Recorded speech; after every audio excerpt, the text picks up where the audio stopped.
చిన్నప్పుడు టీచర్ లేదా తల్లిదండ్రులు బంధువులు నువ్వు పెద్దయ్యాక ఏమవుతావురా అని పిల్లల్ని అడిగితే డాక్టర్ అవుతానో టీచర్ అవుతానో పోలీస్ అవుతానో ఇవే చెప్తూ ఉంటారు. ఎందుకంటే ఇవి ప్రొఫెషనల్ జాబ్స్గా ఆ వయసులో ఫీల్ అవుతూ ఉంటారు చిన్నారులు. సినిమా కార్టూన్స్ ప్రభావం కూడా వీరిపై కొంత ఉంటుంది. ఏం చదవాలో ఎలా ప్రిపేర్ అవ్వాలో తెలియకపోయినా ఫ్యూచర్లో అలాగే కావాలనుకుంటున్నారు. ముఖ్యంగా పోలీస్ కావాలని ఆశపడుతూ ఉంటారు.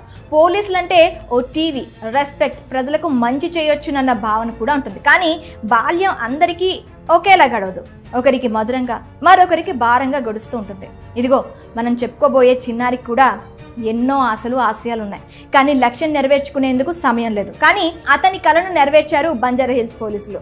7 ఏళ్ల వయసులో బాలుణ్ణి ఎస్ఐగా మార్చేశారు.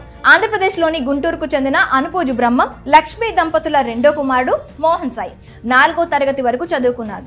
గత ఏడాది మోహన్ సాయి అనారోగ్యం బారిన పడ్డంతో తల్లిదండ్రులు ఆసుపత్రికి తీసుకెళ్లారు. పరీక్షల్లో అతనికి రెక్టాల్ క్యాన్సర్ అని నిర్ధారణ అయింది. ప్రస్తుతం అతడు బంజారా హిల్స్ లోని బసవతారకం క్యాన్సర్ ఆసుపత్రిలో చికిత్స పొందుతున్నాడు. చికిత్స అందిస్తున్నప్పటికీ అది ప్రాణం తీసే వ్యాధిగా మారింది.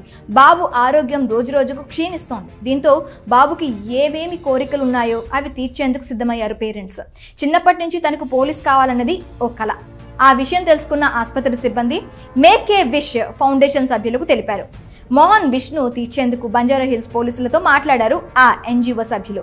చిన్నారి ఆరోగ్య పరిస్థితి గురించి తెలుసుకుని అతని కోరిక నెరవేర్చేందుకు ముందుకొచ్చారు పోలీసులు. మోహన్ సాయి పోలీస్ డ్రెస్ వేసి స్టేషన్ కు తీసుకెళ్లారు. బాబును సాదరంగా ఆహ్వానించారు పోలీసులు. పోలీస్ అధికారిగా కుర్చీలో కూర్చోబెట్టి మోహన్ కోరిక తీర్చారు. బాబుకి Banjara Hills detective inspector Zakir Hussain గౌరవ వందనం చేశారు. ఇక పోలీస్ స్టేషన్ లో జరిగే పని విధానాన్ని అడ్మిన్ సబ్ ఇన్స్పెక్టర్ శివశంకర్ వివరించారు. ఈ చిన్నారికి సబ్ ఇన్స్పెక్టర్ రవీంద్రతో పాటు ఇతరులు బహుమతులు అందజేశారు. కొడుకు మరికొన్ని రోజుల్లో దూరం అవుతున్నాడని తెలిసి ఆ తల్లిదండ్రులు తట్టుకోలేకపోతున్నారు. అయితే అతన్ని పోలీస్ డ్రెస్ లో చూసుకుని మురిసిపోయారు.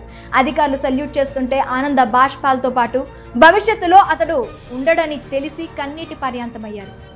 అలాగే బాబు కోరిక నెరవేర్చిన సంస్థకు, ఆసుపత్రి సిబ్బందికి సహకరించిన పోలీసులకు ధన్యవాదాలు తెలిపారు. మరి ఈ బాబు కోరికను నెరవేర్చిన తల్లిదండ్రులు, ఎన్జిఓ సంస్థ